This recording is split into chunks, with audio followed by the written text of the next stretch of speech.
Hello, welcome back for a little late night common knowledge. I mean, I guess it's late for me. I don't know when you're watching this. It could be in the morning. Who knows? But let's get into it and let's see what our first card is. Internet's been a little weird today, but hopefully it holds up. Despondency is a black card. It's 1 and a black for an aura enchantment. You enchant a creature. The enchanted creature gets -2, -0, and when it's put into the graveyard from the battlefield, return it to its owner's hand. This, I believe, is part of a cycle, and that cycle includes a really good Pauper card in Rancor, which, man, Rancor's a hell of a thing, especially in a Bogle's deck.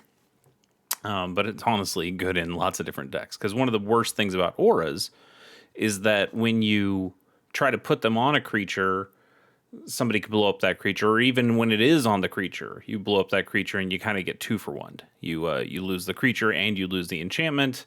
That's a lot of investment into one thing. They only spent 1 card to take out 2 of your cards. It's not awesome.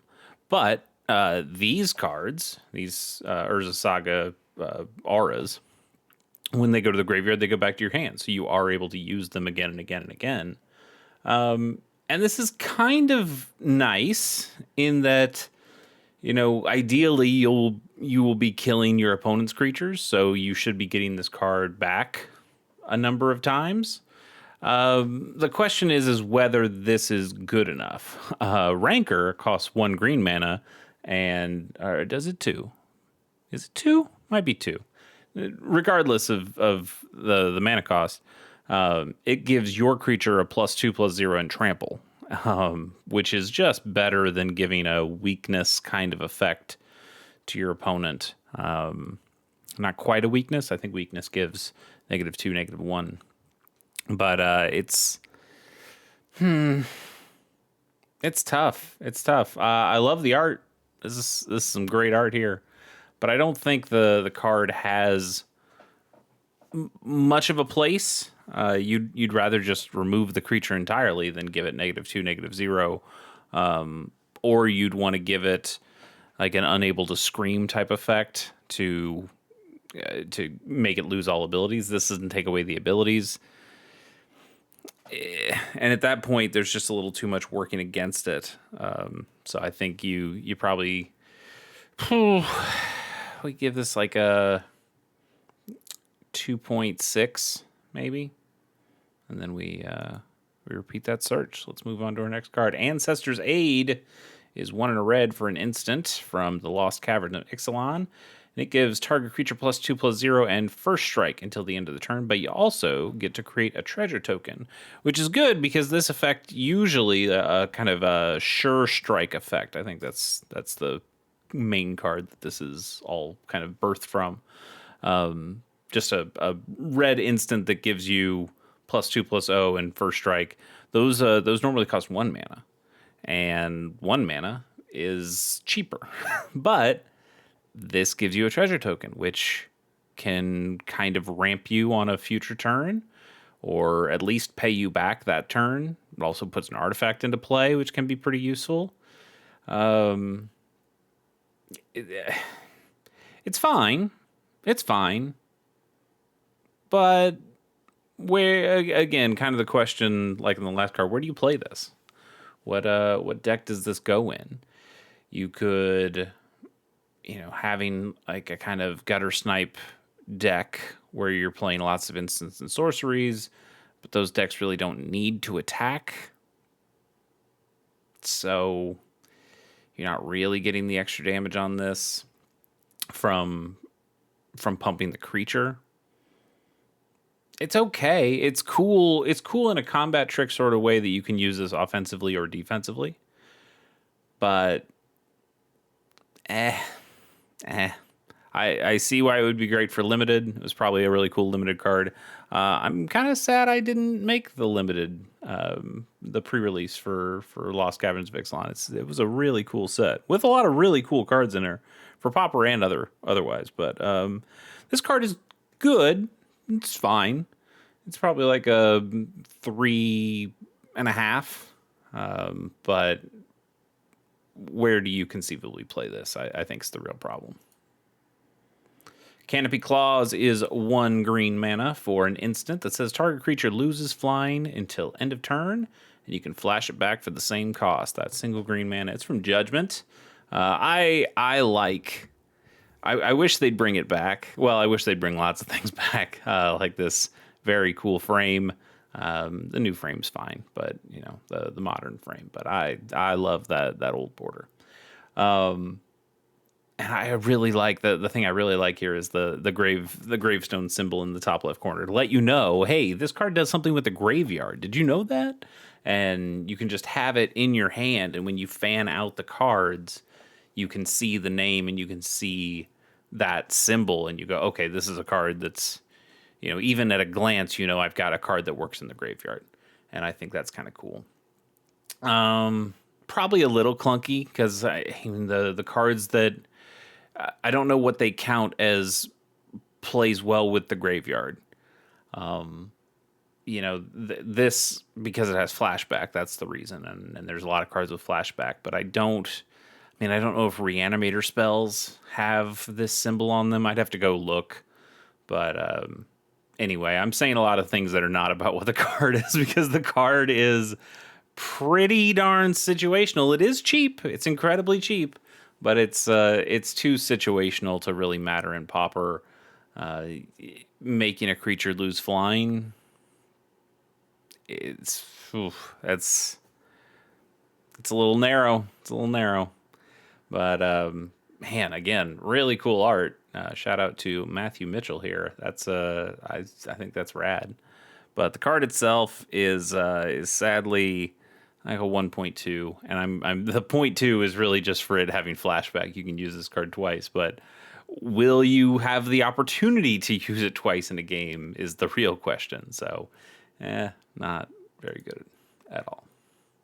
Ninja's Kunai is an artifact equipment for a single colorless mana. Any color of mana can do.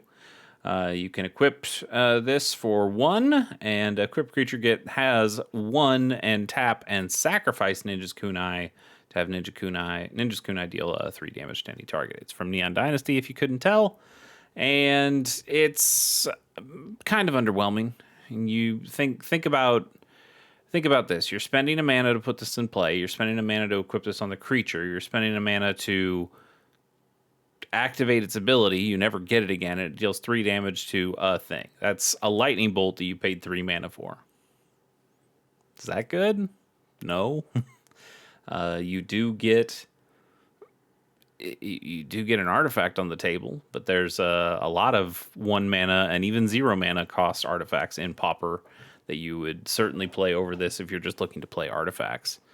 And the damage is not nearly good enough. It has the problem with equipment and the similar problem with auras that we've talked about of, trying to target one of your creatures and then getting that creature blown up. Well, you just wasted the mana, and this could end up being a 4-cost lightning bolt. That's just kind of bad. Yeah. So we'll give it it's better than the Canopy one. So we'll give this a 1.4. Also quite bad. And we'll keep going. Some bad cards today. Maybe this one will be different. Kazandu Stomper is 5 and a green for a 6/5 beast with trample. And when this creature enters, return up to 2 lands you control to their owner's hand. Woof. No. This continues to also be bad. I suppose the idea here is that, it's from Zendikar Rising, so that's a real landfall-y kind of set. So I suppose the idea is here, you have 6 mana, so you've got a lot, right? You can probably put 2 lands back in your hand, and then you get to replay. You get to replay those lands, so you get your landfall triggers. The problem is going down from 6 mana to 4 mana is really bad. That's like getting an opponent to use dust to dust on you, and you're doing that to yourself. Your opponent didn't even have to spend a card to do that to you. And this is all in service of a 6/5 trample. we have 6/5s that cost way cheaper than this, and something like a Cryptic Serpent. We have better trampling creatures than this. We have better big green stompy-ish creatures than this. This costs too much, has a drawback that, sometimes you can turn those drawbacks into positives, but this is a tough one, even with landfall triggers. And there aren't a ton of fantastic landfall triggers in Pauper. And then after that, what is it? It's just a 6/5 with trample. It's just a French vanilla creature, and that's, ugh, yeah. This is also pretty putrid. I think we give this a 1.9, and that's mostly just for the stat line. If you have a Pauper deck that you put this in, let me know, because I cannot think of one. We'll keep going. We're halfway through, and we've seen not a heck of a lot. Will Guided Strike be the card? I remember Guided Strike, not from this. I remember the Weatherlight one. Yeah, that's the one I remember.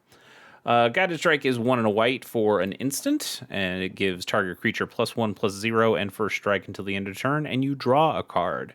So similar to the Ancestor's Aid that we saw a little while ago, except this gives even less of a boost because it's white. White doesn't give boosts as well as red does.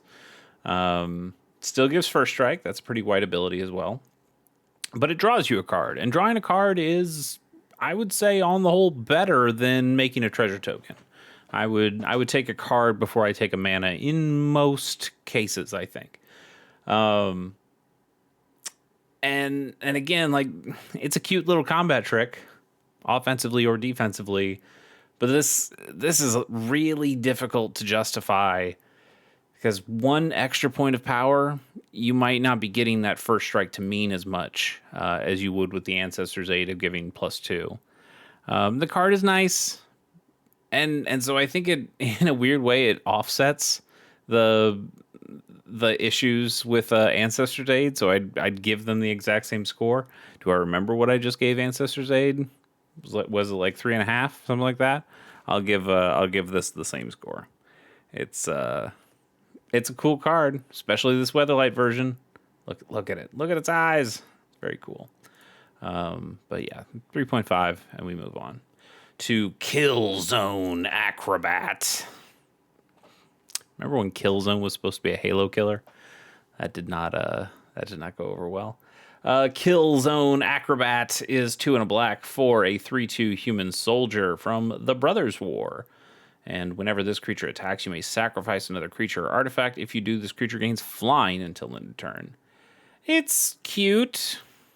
It's cute. There's plenty of artifacts and artifact sacking decks in Pauper. You see a decent amount of play these days of Gixian Infiltrator, which says when you sacrifice anything, that thing gets a +1/+1 counter. So you can see the synergy of this thing giving you a reliable sack outlet turn after turn, and then that creature getting bigger and bigger. The problem is there's other cards that would do that way better. There's just straight up Carrion Feeder, which is a single black mana, and it's a free sack outlet, and it's a free sack outlet that you can use whenever you want at instant speed and as many times as you want in a turn. This requires you to attack every single time with this thing. And sure, it does get evasion in that it gets flying when you do that, so the idea is that you could use it turn after turn after turn, but there's just better options. So it ends up kind of falling to the wayside. It's like a 2.7. Yeah, I think that's fair. 3 pennies, though. You can get yourself a copy for 3 whole pennies. Zombie Cannibal. Oh, it's so close. It's so close to a Carrion Feeder. Actually, you know what? I like this art better than Carrion Feeder, and every single time I see this card, I've got a copy in my collection. So every time I'm going through my black cards, I see this and I go, man, what a cool Carrion Feeder. And I have to remind myself, wait a minute, that's not Carrion Feeder. This is Zombie Cannibal, which is not as good. But let's talk about it. Zombie Cannibal is a single black mana for a 1/1 zombie. And whenever this creature deals combat damage to a player, you can exile a target card from that player's graveyard. It's it's not good. It's basically, I mean, it's a 1/1 for one, and we talk a lot about graveyard hate here, but this is too weak of graveyard hate, and it's not going to get through enough. So it just ends up being a very underwhelming card. And you can kind of tell because they never reprinted this one. It's only been in Odyssey, and they just like, nah, no reason to do that. But you know what? I will let you be the judge. Carrion Feeder. So not that Modern Horizons 1 art. I'm talking about the Scourge art. This is also good art. I'm not here saying Brian Snoddy did bad work here, but I like this. This is pretty cool. But you know what I like better is that I think that art's better. So good job, Adam Rex. Unfortunately, the card itself is way, way worse than Carrion Feeder, where Carrion Feeder is like a high 7. This is like a low 2. We'll give it some like a 2.1, and it makes me sad. Makes me sad, but I do like looking at this art. I will never get rid of my copy of Zombie Cannibal because look at it. Just look at it. I just like looking at it. All right. I was gonna say if my internet's hanging up, I'll just look at Carrion or Zombie Cannibal some more. Caldaya. Yeah, that's what that is. Caldaya Strong Arm is 4 and a green for a 2/3 human warrior, and when this creature enters, you put 2 +1/+1 counters on target creature. Could be this creature, could be any creature. It also has Blitz for 3 and a green. What is Blitz, you might ask? Well, if you cast this spell for its Blitz cost, it gains haste, and whenever this creature dies, draw a card, and then you sacrifice it at the beginning of the next end step. So it's kind of modular in a way, where it could just be a 2/3 for 5, which are bad stats, but it could put the +1/+1 counters on itself, and then it's a 4/5 for 5, which is also bad stats. But what if it was a 2/3 for 4, which is also bad stats, but it's got haste, so you can at least attack with it, and it could give itself counters, it could give something else counters. Generally, what you'd probably end up doing is putting the counters on another creature of yours, because that creature would stick around, whereas this one gets sacrificed at the end of turn. So you get essentially 4 power. You lose this creature, but then you draw a card off it. And there's plenty of things that, like a creature dying, or you could sacrifice this creature before the end of the turn to get a little extra value off of it. There are things you can do. Mostly, though, if you're going to be playing cards like that, you're going to be in Golgari, you're going to be in black-green. And if that's the case, you just have a ton of better cards for dredge decks and things like that. And this just doesn't really have a place. You could put this in like a green stompy-ish deck, I suppose, and put those counters on, one of your other big smashy creatures, probably something that has trample. And that's cool, but are you paying 4 for that ability? Probably not. You can just buff up the other creature with a giant growth or something. And that's oftentimes better.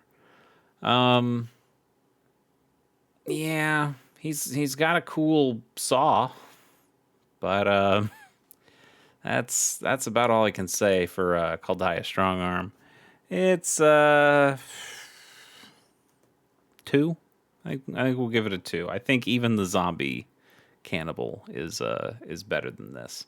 That's probably not true. It just has better art than this. Well, let's bump this up to a 2.3. It's a stat line, and it's also kind of what it is. Well, that's enough of that. We'll be back next time. Hopefully, we'll get some better cards. Maybe we'll get the Carrion Feeder to show up next time for real, and then I can really give it that high 7. Anyway, we'll see you later. Bye.